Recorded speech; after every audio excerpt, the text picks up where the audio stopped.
Welcome to the Rise to Thrive podcast. Rise to Thrive is your real talk resource to elevate your life and business through growth, wellness, and manifestation. With your co-host, Linda Tate, financial advisor turned life and wealth strategist, founder of Leela Life, and self-named Nordic shaman, and Amelia Travis, yoga teacher turned multi-six-figure business coach, founder of Stoked Yogi, and spiritual warrior. We're here to help you level up and create the life you imagine, sharing inspiration and strategy to elevate vibes and consciousness so you can rise to your best self and thrive as your best self. Tune in weekly to Thrive Daily. Tuning in now. Welcome back, Rise to Thrivers. We are so happy to be here with you today. This is your hosts, Amelia Travis and Linda Tate. And we are stoked to share with you guys today insight into shifting your perspective and creating space to hear and see yourself differently through the experience of travel. Linda, welcome to the show. Thanks, Amelia. Hey, everyone. Happy day. Happy day. What is it we say? Happy New Day. Happy New Day.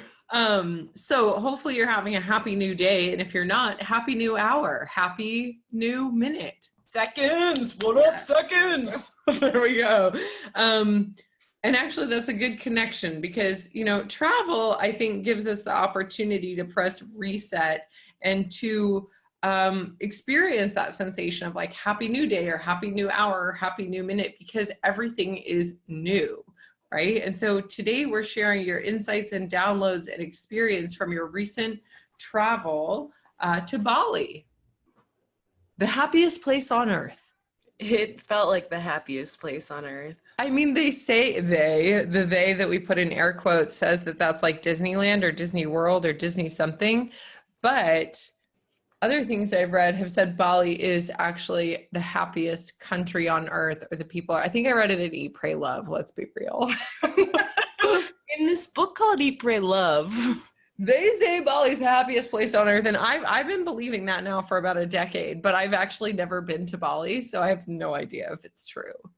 Did you experience what felt like the happiest place on earth? It was so many different spectrums of our trip, but yes, definitely. Okay, so let's give our listeners a little backstory. So you are recently engaged. Yeah, and recently career change.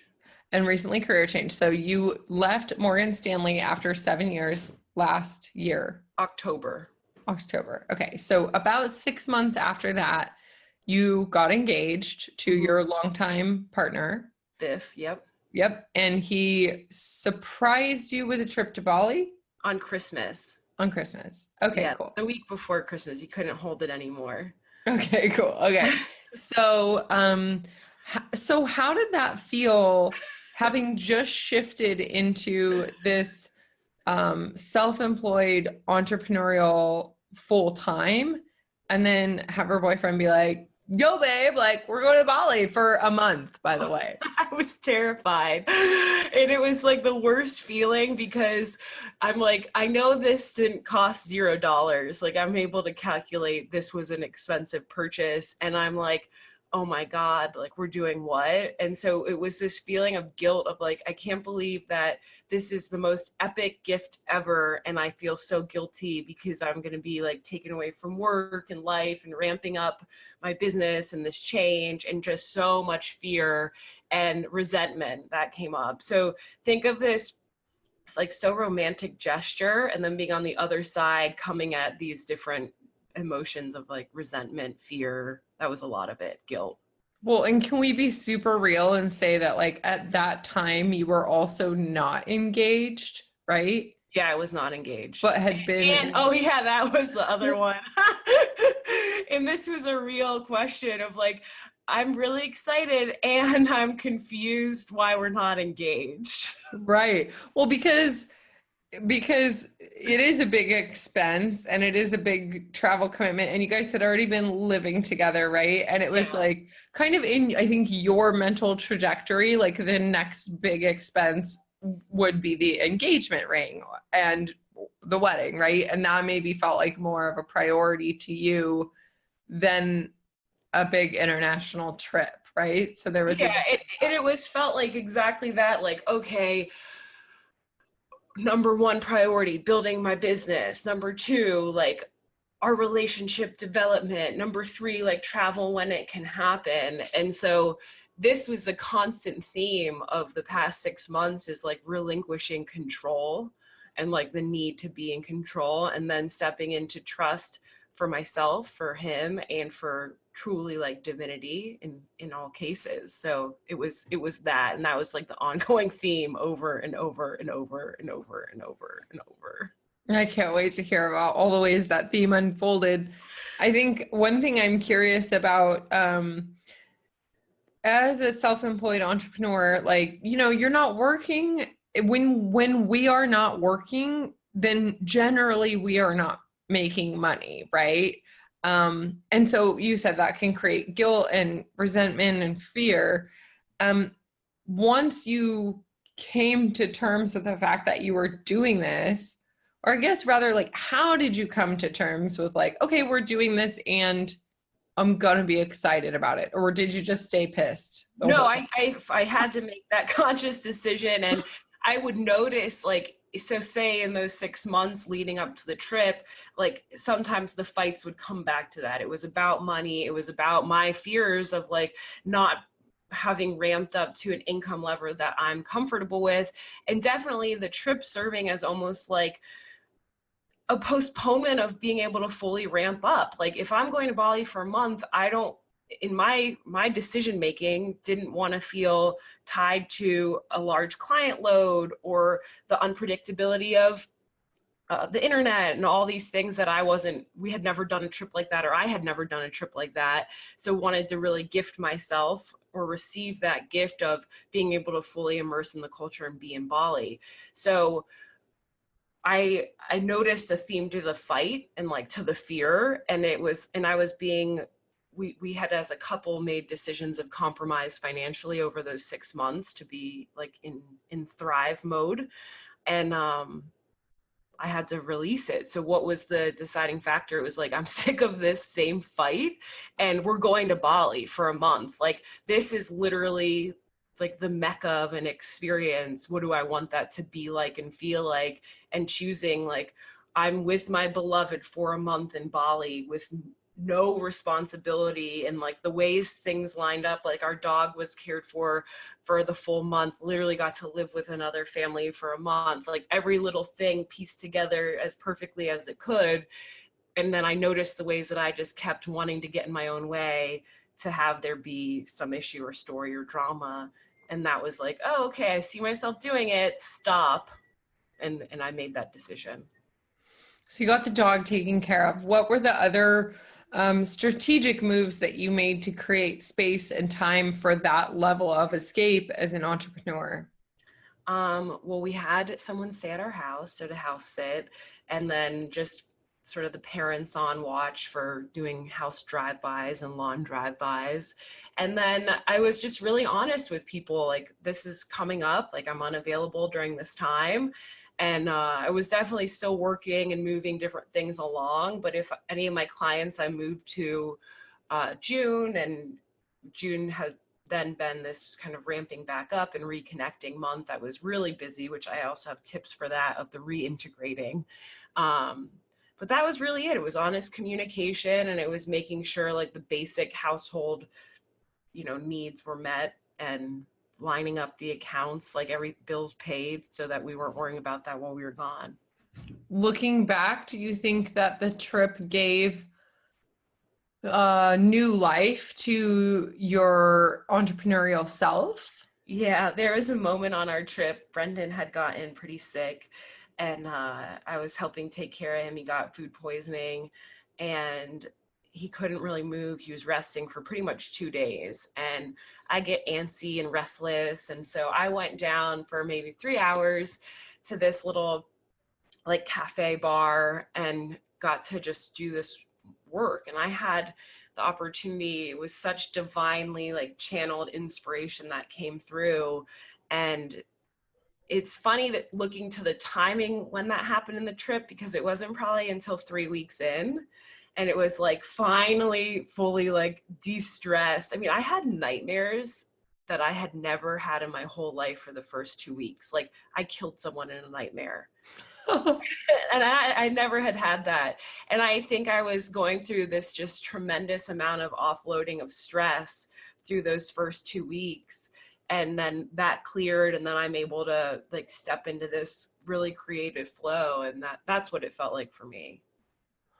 That's so interesting. I feel like the few times that I have had long escapes from life, like 3-week vacation or 4 weeks at the ashram or 5 weeks or whatever, I've experienced a similar thing where like around week 3, all of a sudden it's like a channel opens and stuff will come through that's like unexpected in the best way.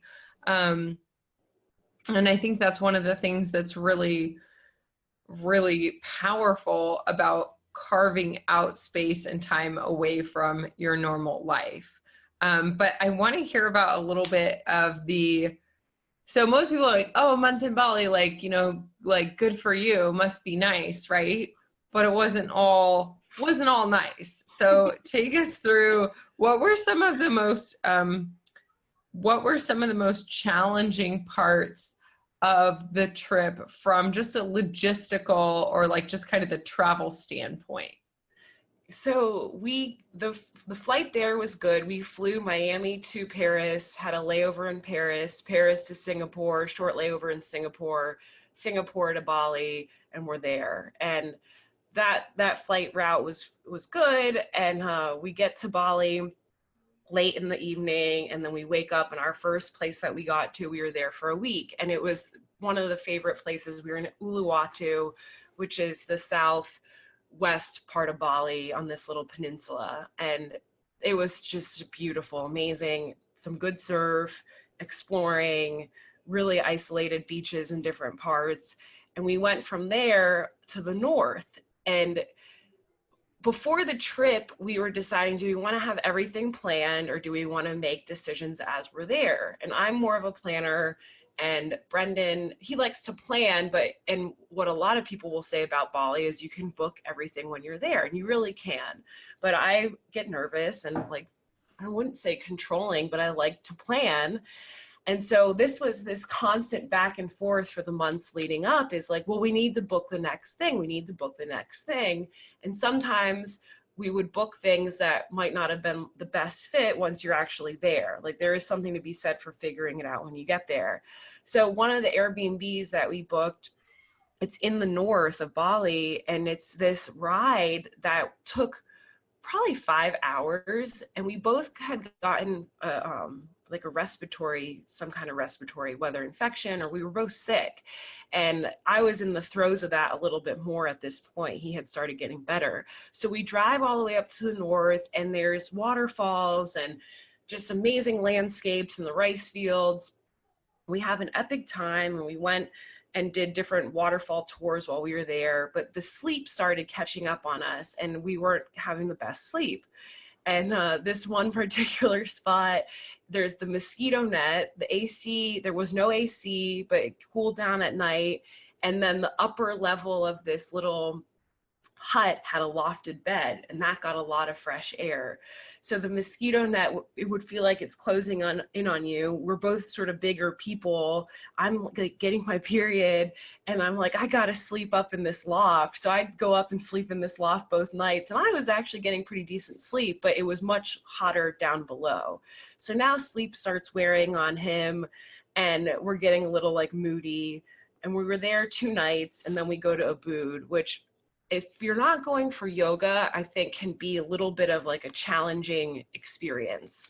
There's beautiful yoga retreat spaces, but we were just staying in Ubud, and it's really crowded, and it's a lot of smog, and there's cool landmarks around, but when you're in Ubud, it's a lot. So now it's like bad sleep, too many people, and I'm like, miserable, just miserable. I started crying one morning. We're at breakfast, and I just sit there, and I'm like so hot, I'm sick, And I just started crying. He made a joke that I didn't think was very funny. And I'm like, this doesn't have to do with him. This is all the circumstance. But what started happening was we're like, where are we going next? So this had already felt long, and we're like, why aren't we surfing? Where are we? We saw cool stuff, but we wanted to be more by the water, and we're on the insides of Bali. So our next stop is to go to Lombok. And we were actually talking about coming home. Like, I'm not giving credence to like how much of the breaking point we had come to. Like, we were like, should we go back to the States? And I'm like, I don't want to. We were in jet lag. Like, it was all the emotions of everything at that moment. How far into the trip were you at that point? Like the 10-day to 2-week mark. And I'm like, yeah, let's stay, but we got to look at our next week because, and I knew, I'm like, if we're not by the water and there's no surf, then we should probably go. We're going to murder each other. Yeah. The party's over. My nightmare will come true. So I'm looking at the surf report, and we're staying in like the south of Lombok, and surf's like all red on, what is it, surf monkey, the monkey one. I don't know, but it's all red. Winds are like 19, 20 miles an hour. Like, there's no good surf. And I'm like, and our place doesn't have AC. So now we're on like night 5 of not great sleep, coming off of being sick, tired, hot. And so we decide to stay at a different place in Lombok and shorten our stay there. So we adjust a lot of our bookings. Now we're having to we're not able to get refunds. And this was the whole thing of like, we shouldn't have booked everything so early. So this was creating tension because it was me wanting to control the trip. And this was also, there was like a big money breakdown in Ubud also, like of just the stress of the past 6 months. It was like everything hit us in this one moment. And it was really powerful to move through that. And it was some of the stuff that as like a couple, and now we are engaged, like getting ready for our wedding, probably needed to be discussed. So we make the changes to our reservation, and we have to take now a 3-hour boat ride to Lombok. And what we noticed is sometimes with these little tourism huts, like they're like, yeah, 2 hours. And it was really like 3.5 hours. Like the amount of time is sometimes fudged a little bit. So we get on this boat, and it's the same boat that stops at Gili T, which is like the party island, and Gili Air, and the other Gili Gede. And then the last stop is Lombok. Does Gili mean island? Gili means small island. Oh, okay, got it. Yeah, so there's more than just 3 Gili islands. There's tons of Gili islands. So we get to Lombok. We're one of 8 people, I think. We might have even been 6 that are getting off the boat. Everyone else had gone to the different islands, and there was like 100 people on this boat.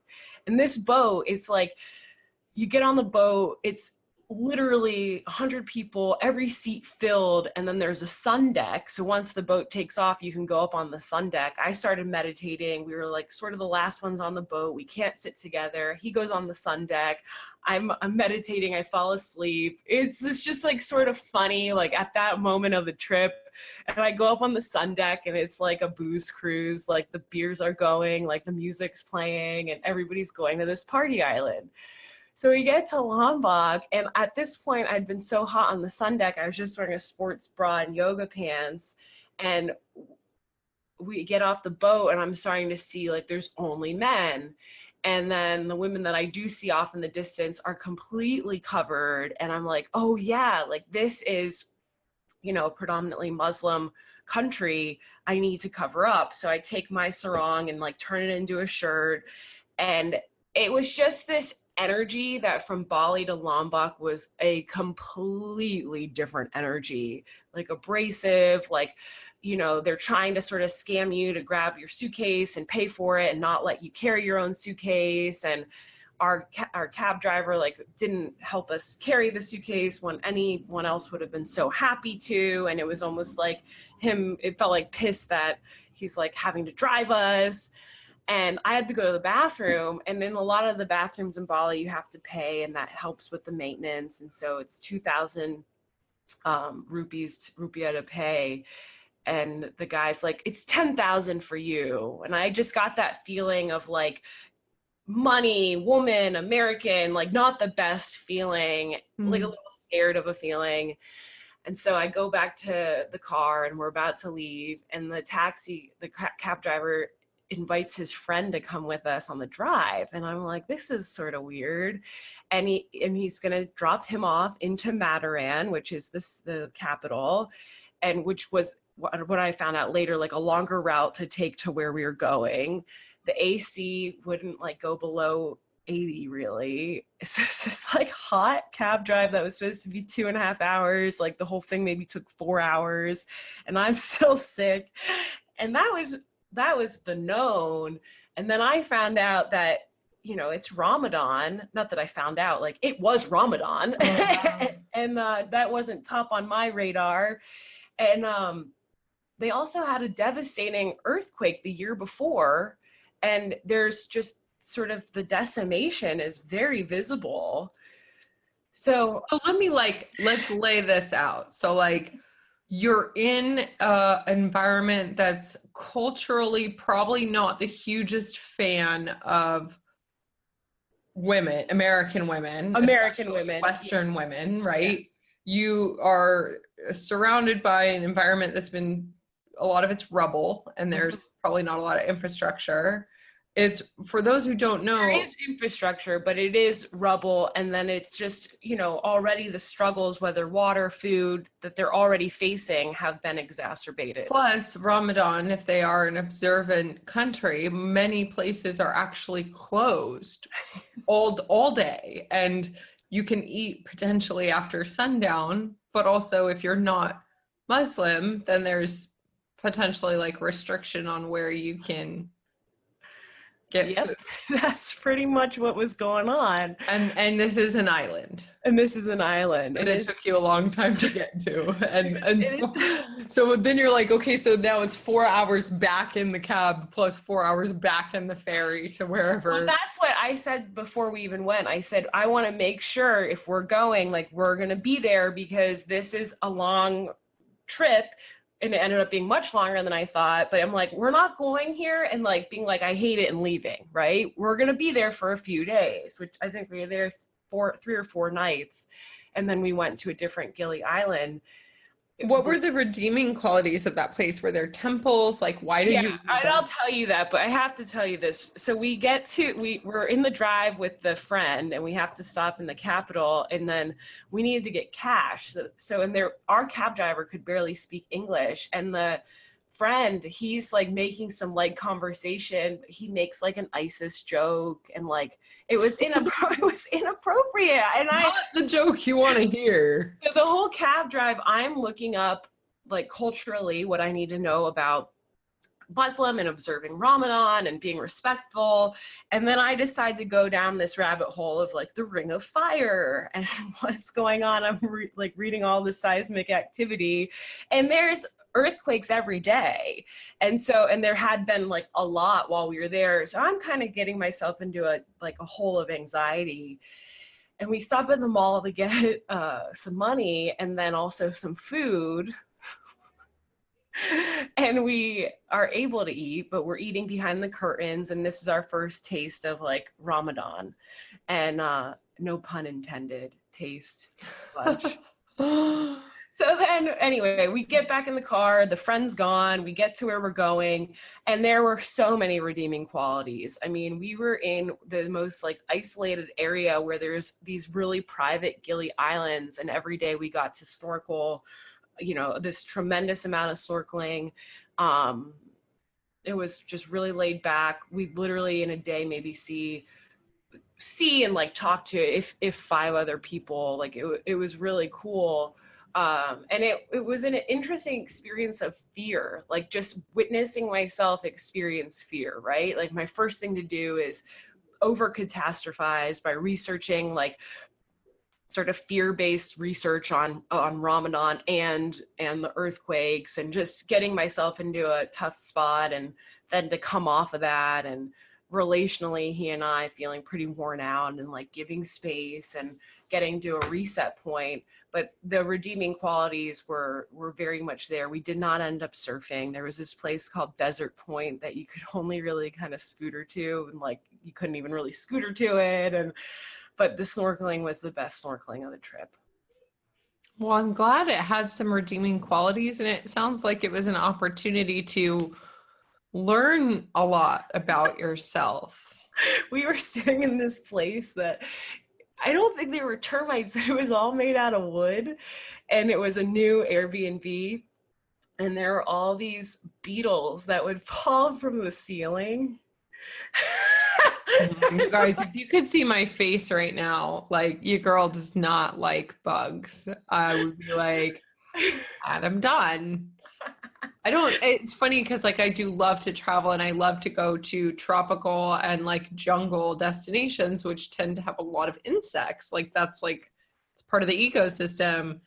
But like, I remember one time we traveled to Costa Rica, and we got to our little cabina like late at night, and I took my flashlight and like made the mistake of like looking around on the floor, and there was just like huge carpenter ants and like bugs and like all of the things, and I didn't sleep a wink. I laid in the bed with my eyes wide open, like that the insects were gonna, like, I don't know, eat me. Like, they were gonna come and kill me. This is the island of 10,000 mosques. So starting at around 6, once the fast breaks, like, people are in service, like, and you hear with the mosques, the speakers are all facing out. So where we were, you would hear maybe 6 to 8 other mosques having their services well into 1, 2, 3 a.m. And we would be sitting on, like, laying on the hammock, stargazing, and like being in the presence of Ramadan and mosques. It was like a culturally pretty powerful experience, and such a contrast from, you know, being in Bali and a predominantly Hindu culture, and then just from what we experience in the US regularly. So what surprised you most about the experience overall of this month in Bali? The surprise, well, one of the biggest surprises, I can sometimes be pretty analytical, and I'm like, how many people are with their significant other for a month in their lifetime every day? And I'm like kind of mentally running what I think those numbers are. And even the first couple of days, I'm like, so every day, like you and I, every day. And he's like, it seems like you're having a really hard time processing this. But it was just more from like thinking of my parents. Like, they don't necessarily go on vacation for a month together every day, and thinking of people I know, and I'm like, this is such a unique experience. So that was huge. I'm just like, and then felt like the biggest gift of being newly engaged, like going into, you know, a year of wedding planning and our wedding, having that as like this foundation with each other. So that was a huge surprise. And like the surprise that's not the surprise, but like everything works out. What I mean by that is like, is the money, is the time, like, you know, I come back to Florida, and I think you and I talked like the week after, obviously, and I was freaking a bit. And integration is real, and you got to be kind of gentle about it, but it's like life is still there for you. And that was Brendan's real impetus to do this trip, is it's never the right time. There's always something, like either we're going to do it or we're not going to do it. And it was something he had always wanted to do, as an extended stay somewhere, you know, to travel, you know, it was pretty much 3 days of travel each way. To be there a month, at a certain point, you kind of almost have to be there at least 2 or 3 weeks or longer for it to be worth that travel. That's what I felt like. And the jet lag was really real, you know, at day 10, still having weird, like I'd get dizzy or nauseous, having intense jet lag symptoms. And the other surprise, I saw fear, like the Lombok story was definitely like a fear-based story, but there's another funny story where we went on these waterfall tours and went cliff jumping. And it was a 5 meter, 10 meter, and 15 meter jumps off of these cliffs. Okay, let's put it, in case you're like, how many feet is super that? American and you can't handle meters, like it's 3 per, so 15 feet, 15, 30, and 45. 45 feet. Yeah. Okay. And for people like me, who your GPS is like, you're 400 feet away, and you're like, what does it mean? Like, I don't understand. So I have to think 15 feet and then think about like, for me, I just think about like 3 people standing on top of each other, basically like 3 short people. Yeah. Or So like that's pretty big. 1.5 story would I be. could think I could do the short one. Yeah. One story is 10 feet. And Okay. then, so that also helps. Like, you know, floor to So ceiling. the big one's like jumping off a 5-story building. That's pretty intense. Nearly. Yeah, nearly. And I wouldn't consider myself necessarily afraid of heights, but that's when I'm like safely on something tall. And even then I could get a little weird. It's like the jumping part. And I did the 5 meter, I did the 10 meter, and the 15 meter, you know, I'm literally off an adrenaline high of the 10 meter, and then the 15 meters right there. And I started just to have the weirdest, like, other girls can do this. Why can't you do it? Like, you're not adventurous enough. Like, you're not good enough, like almost as a partner. Like, I'm not good enough with him as a partner because I can't do this. And this just terrified, like just beyond terrified of jumping. Like, I witnessed 15 people, like literally a group of 10 girls do it. I got so scared. And like they had the GoPro and I kept getting filmed, and like I have to send you the footage. Maybe we can use some of that for this episode. But of me like getting ready to go and not being able to go. And I felt my whole stomach like flip. I started to feel the most intense anxiety, and I'm like, this isn't what this is about. And I stepped back, I didn't go. And I remember walking away and I was like, oh, like fear, that's what fear feels like, and feeling like stoked for the feeling of fear in that moment, and really letting myself digest that of like, yeah, like 15 meters, I was scared. That's what fear feels like. Like I would have been fine, or I chose not to do it, which is also fine. And this kind of recurring theme of little ways fear might have butt its head throughout the trip. And just like, oh, hey, fear, what's up? Well, yeah. And I mean, when fear approaches panic, it's a really interesting experience. I remember one time Brent and I were surfing at Sunset Cliffs in San Diego, and it was a bigger day than I should have gone out. It was probably 8 to 10 feet, which is pretty big. And I was really hungover, and one of Brent's friends, all the boys were out, and one of Brent's friends who wasn't out surfing yet was going to paddle out. And he was like, you should paddle out with me. And I'm like, I think it's too big for me, and I'm super hungover, and like, I don't want to do that, you know? And he was like, no, come on, like, you'll be fine. Like, if I can do it, you can do it, which by the way is not true. And I was like, okay. And so we go, and it's the spot where you have to jump off of a rock, like directly into the ocean. So it's called cliffs for a reason. It's all cliffs. You jump off the rock. So you have to time it, right?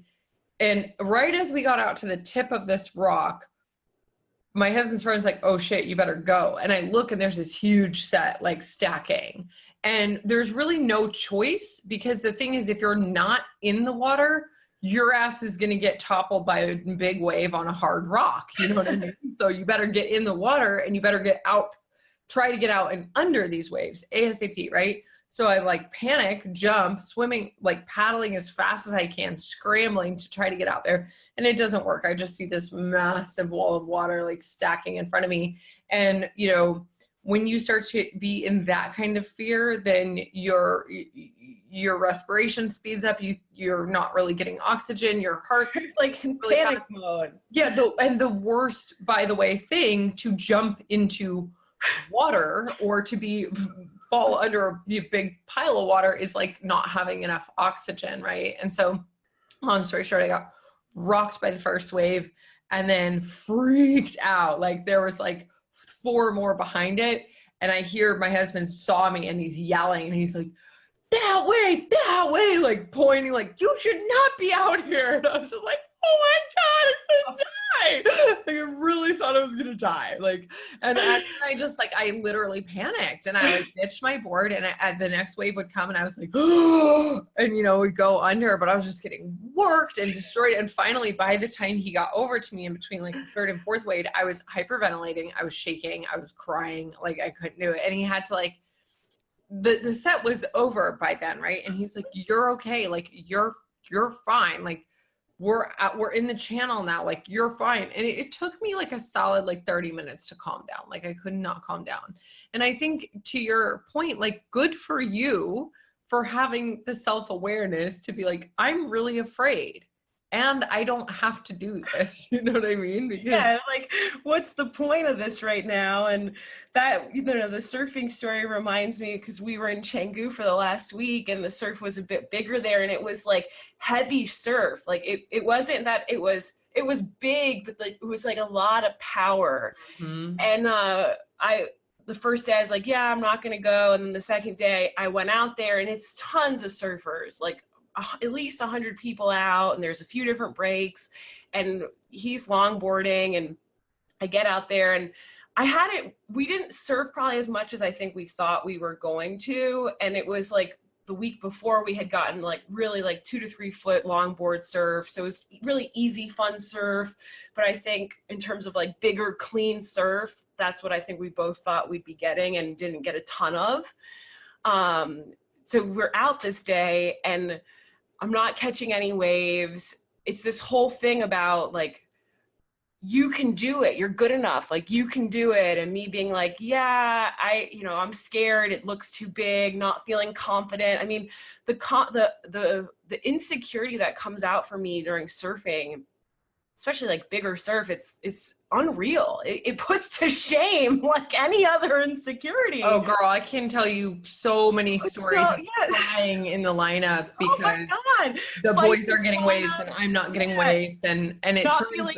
yeah. And then you think that everyone is seeing you biff. Like you think that like if you fall, that all 100 of those people are like, that girl sucks at surfing, when like literally no one is looking at you. No, and the other like 3 girls, it's like, how come they can do it and I can? And so like I went out, I don't think I caught any. I caught one on the way in and like felt good. I'm starting to get my confidence up, and the next day again it's like this pretty heavy surf and the sets are rolling in and I'm literally like the farthest one, like I'm way on the outside.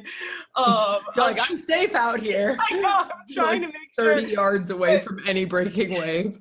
like getting these cleanup sets, and I had got caught on the inside a few times, and you know, I've never felt that like getting the wave crashing on you being so big and having to like ditch the board, feel safe, like keep calm, like be meditative, do it again. Oh, it's 2 more waves in the set. Oh, actually it was 3. Oh, there's the 4th. And just being really calm. So it was a cool experience, but it was like, this isn't what I wanted to do right now. I just wanted to surf and feel good.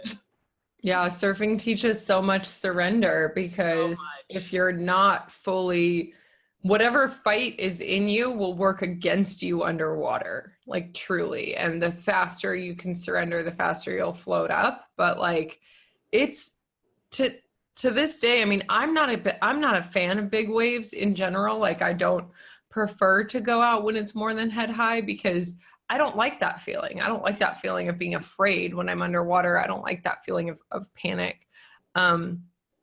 So let's hear some of the, just like, if you're traveling to Bali, like some of the bests, at least, that you experienced. So out of everywhere that you went, where would you say was the best place, or like your favorite place that you visited? Okay, well, I have to tell you my top 3. Okay, so the first was Uluwatu. We stayed in this little cove right on the water, and there's 2 breaks that are accessible, and we had a scooter, and you could scooter to all the other breaks, and there's yummy food. We were on the shoulder season, so it wasn't like prime time yet, being too packed, and just the food was so good, and the people really nice. And when Brendan would surf this one spot, like I think it's the point at Uluwatu, I could take photos from like these little shanties that are in the cliffs. It was awesome. The second, we were in Nusa Lembagan, again, like on these cliffs, and you could walk from our place down to one of the breaks. They have the board rentals on the beach there, so we just grab the board and go. And one of the breaks there is playgrounds, and it's just super fun. I met a new friend out there who graduated the same year I did from college and was an athlete, and like that was super fun. Just when I needed some girl time, like had that there. And again, the food, the island's a bit smaller, so everything you can like scooter around and really cool. And then Canggu, it's, I think, more like well known, but it's super vibey. Like you can click into that so easy. It's definitely not like the prettiest beaches that we saw while we were away, but the food, I think, kind of unbeatable. And you feel like at that point, that being our last week, we felt like we lived there. What do you mean when you say that it was like vibey? Like picture the coolest spots that you have around you, and like every restaurant being like that. Oh, okay. Yeah, and it's a lot of international investors, like a lot of people coming in and like setting up the place of business, and then the locals working there. And you know, the culture of employment, it's like they're so happy to serve you, and like every dollar they're thanking you and blessing you, and the exchange of money, it's like, wow, you know, we take so much for granted. We can tend to take so much for granted, and to witness this, like, thank you. Like I'd buy something at the little shop and it'd be the first purchase of the day, and they're like, thank you, you have blessed me, like blessings to you. And I've never seen energy exchange be quite so displayed in the way that it was there. What a cool contrast to our capitalistic kind of lack mindset that I think happened. I think a lot of people were like, maybe not pissed when we're spending money, but like we feel slightly perpetrated against, like, oh, you're taking my money. Like it's going to cost how much? Like, oh my God, the bill's $300, you know, for dinner or whatever, versus having that attitude. Like I would guess that then fostered in you a cheerfulness in spending, where you're like, oh, I am blessing these people, and I'm like happy to be doing that. And I think that's so cool, because if we were all to adapt that, I wonder how that would impact, like, how do you overall finances? Yeah, who and how do you want to bless with your dollars? And like this kind of comes back to the wealth expanded conversation with the program I do. But like, you know, you think about every single penny, every single dollar, like the energy you're sending out and who you're blessing and what you're aligned or not aligned with through that experience, whether a local business to the product. I mean, you really have so much power when you break it down to that. And you could see that at play. And the other, I mean, my favorite thing, it's just it's the design aesthetic of Bali.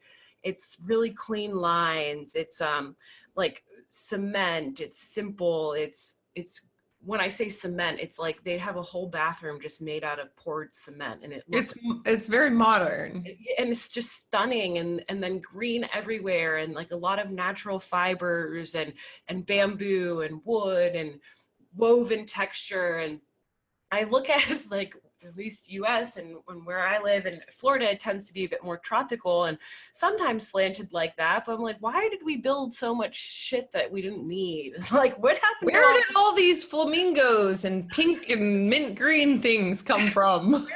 where did all the trees go? Like scratching my head. And you just see the way they have continued to build nature into what they're building.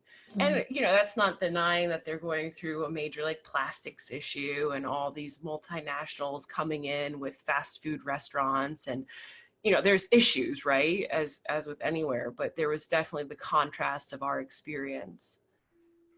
So you shared with us some of your favorite places, and you talked a lot about the food. So what was, in general, like, what did you love about the food? Also, what was your favorite? Yeah, like, well, you're getting nasi goreng, which is like fried rice there. That's, if you don't know what to order, you just kind of order nasi goreng. And then it's a lot of like fusion, like Thai fusion or fusion meals. So it would be maybe like fusion with like a Balinese slant using their twist, but you could get a lot of food that you could get at any of your hottest local restaurants wherever you live in Bali. And for breakfast, for example, we'd get like each a juice, and the juices were just to die for, and they're just using blenders, like it's maybe not even a juicer, and they're so good. And then you're getting each like an acai bowl, or we would split an acai bowl or a smoothie bowl, so they won't just use acai, they'll incorporate all different kinds of fruits into it.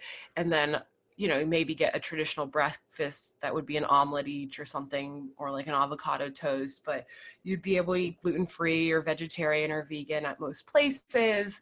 And, you know, a meal like that I just described, like we could order all that with coffees and it'd be under $20 US.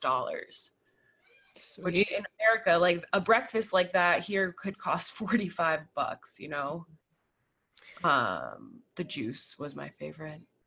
I want to hear about the best or your favorite human encounter that you had.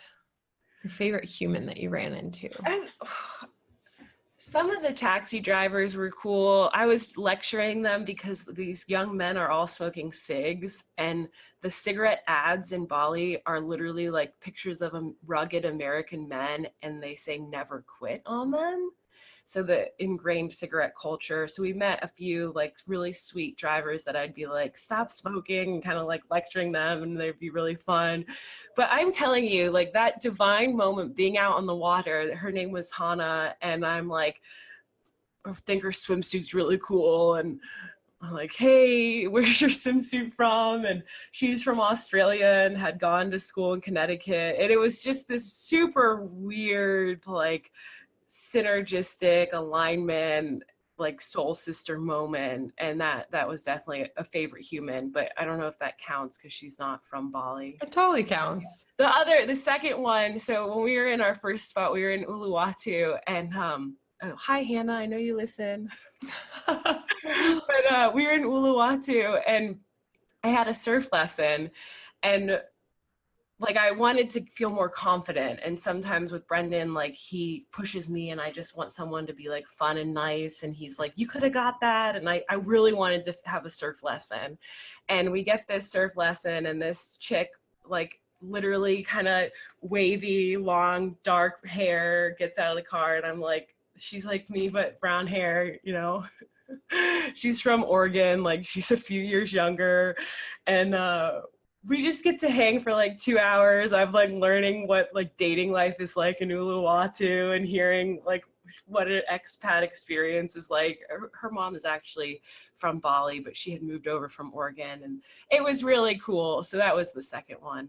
And she told me where to get the best bathing suits at Wanderlust. Oh, nice. What did she say? Go to Wanderlust. They're having a sale. Oh, that's a place. Yeah. Okay, last favorite, or it's not necessarily a favorite, but did you find were there any cultural practices that you appreciated or found interesting, or found different than in the States, that gave you some of that perspective shift? Yeah, every person, like anyone that's in Bali, most people in Bali that are Hindu are creating a personal altar every day, any business, any home life. And they're like the sweetest little altars made out of maybe palm fronds or some like woven natural material. And they have flowers in it, and they might put dollars in it and a little bit of food in it. And it's like blessing exactly that, like the nature, the money, and the food. And they're setting that out. And some of these homes have the most extensive, gorgeous temples, and just be so normal. So to see the dedication to that blessing every day was one of my favorite things. They stick a little incense in it. And I've tried at home to create my model of that, but it might just be more the awareness of it. And the way that I've done it here is like pick a flower from the garden and bring that inside and put it in the little water, but just a simple gesture and acknowledging and having that reverence for exactly that, like life. What a perfect segue into your overall perspective shift. It sounds like this travel experience created like a microcosm of just all of your mindset and relational and just whatever challenges might already be present, whether it's within you, within a relationship, or within kind of the culture at large. Like when you were traveling, you were able to see that as though it was under a magnifying glass, like everything was kind of more clear because it's in this container. What would you say was overall, like, you know, you mentioned that the trip overall created in you space to hear and see yourself differently. What was just the biggest perspective takeaway that you came home with? The first word that comes to mind is trust, and it'd be trust for myself, trust for wherever I am in my life, trust for the moment, trust for my partner, trust for humans, trust in how everything is unfolding in the world, trust for the planet. Like that's this just huge feeling of trust and a curiosity around like a different way, a better way, any way, like just options, creation, creativity, solutions. And the space of that trip is the reminder of how to cultivate that, every day. And that's a lot of, what I will coach on, but it's like, you have, if I'm feeling burnout in a moment, it's like, maybe I can adjust something in my schedule and go for a walk or change my environment. And it was like changing my environment for a month and getting to feel like this radical unplug and de-stress from a lot that I would know as my day-to-day, and then to be able to do it in like smaller ways when I'm home, that was a huge part of it. So trust was my answer, in my multifaceted answer. And to play more Uno. Like if you haven't played Uno in a while, I'm not kidding. Get the Uno cards. They have these new packs that have some fun wilds that they didn't used to have when I was a kid. We played Uno so much and laughed so hard, and you get to see someone in Uno in a different way than you might see them in their regular day-to-day. And I have like kooky competitive sides to me and like just shameless Uno. And then if you want to take it up a level, play open card Uno. So I was losing a lot, and I was like, you know what, let's play open-handed Uno. And you play with your hands open, you can see each other's cards, but you still have to like be on top of it and know what moves you're doing and like strategize with what hands they have. And I was winning a lot on open-handed Uno. Oh, you just took Uno to another level for me. Thanks for that. So obviously, you're a big reader, and you probably read some books maybe on the trip. Doesn't have to be related, but what are you sharing with us for book club this week? So I got introduced a while ago to Paul Selig, and I had put his books in my Amazon cart and didn't ever click buy. And then Allison, who was on one of our recent episodes, had recommended one of his trilogies in one of her write-ups that she was in a few years ago. And so I read that recently, and I was like, oh my gosh, these are in my Amazon cart, and I bought the trilogy. So the first book is called I Am Word, which I finished the first week I was in Bali. And then the second text is called Love and Creation.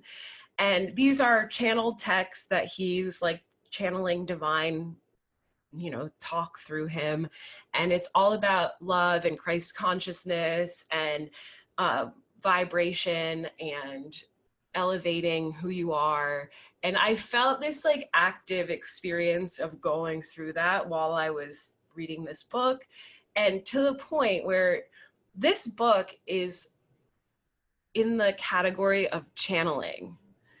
I'm at the beach in Canggu. This is the last week of the trip.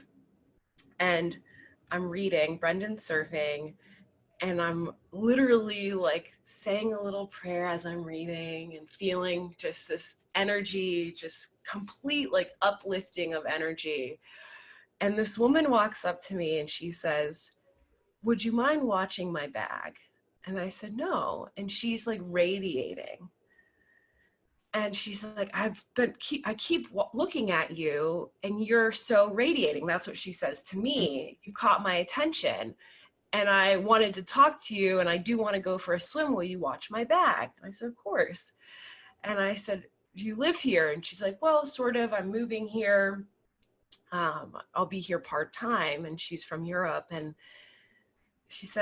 I said, oh, well, what do you do for work? And she's like, I do retreats. So immediately I think yoga. And I said, well, what kind of retreats? And she says, I teach people how to channel. Oh, wow.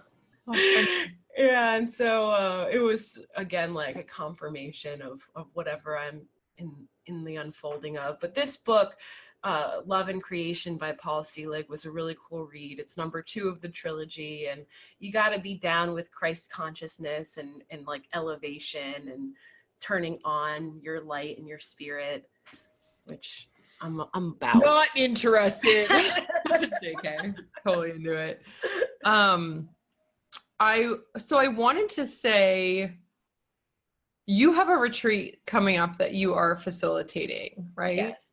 Okay, so if this episode speaks to you guys and you're listening and you know that you need to create this space to hear and see yourself differently, and you need this perspective shift, and you need this opportunity to go to step out of your normal life, the retreat that you have coming up, it looks so amazing. It's with you and Jennifer Grace, right? Who's an author and spiritual teacher, and you guys have a guest, Michael Singer. If you guys are not familiar with Michael Singer, way back in episode whatever 5, when I shared my 5 favorite books, I shared The Untethered Soul and The Surrender Experiment, which are 2 of Michael Singer's books, and he's just an incredible yes, teacher of meditation, but really practitioner and exemplary in terms of his own life as a radical experiment in consciousness. And he will be giving 2 guest talks during your retreat. Is that correct? Correct. Yeah, he'll be doing some lectures, and then we'll be facilitating some workshops on manifesting, a lot of mindset, a lot of the Wealth Expanded content. And you'll be in like the north of Florida. So we'll go down to the different rivers and get to be in nature. It's an 1888 farmhouse that the property you'll be staying at. And his property is called the Temple of the Universe. So it's this really cool, funky meditation space, and you're in nature in Florida. So you guys are catching this episode, and that retreat is coming up in just a couple weeks. What are the dates? It is August 1st through 4th. August 1st through 4th, 2019. So if you're listening to this in 2021, you can't come unless you build a time machine. But if you're catching this in real time, how can they get more information about that retreat? We'll put a link with my email so we can set up a call, and I can give all the pricing details and the timeline. And we are limited to, I believe, 3 more spots. So they could be the lucky 3. Jump in, you guys. This is your chance to shake everything up and to learn more about yourself. Well, thank you so much for sharing with us your Bali diaries and your takeaways and your insight. Are there any parting thoughts or words you want to leave our listeners with this week?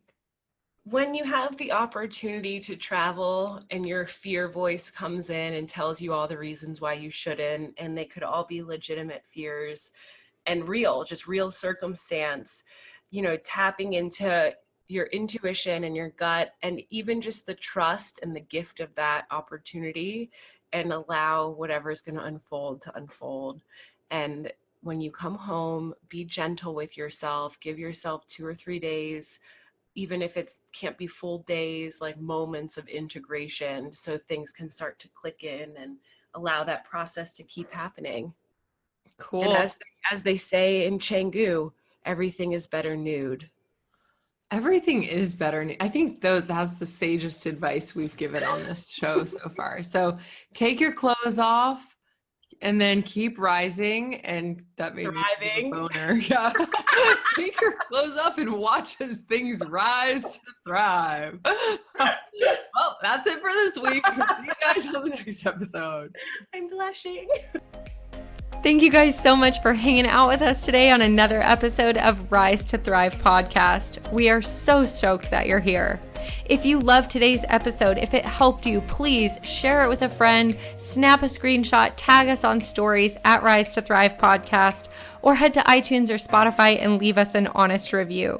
We love you guys. We appreciate you. And until next time, keep rising, keep thriving. See you next time.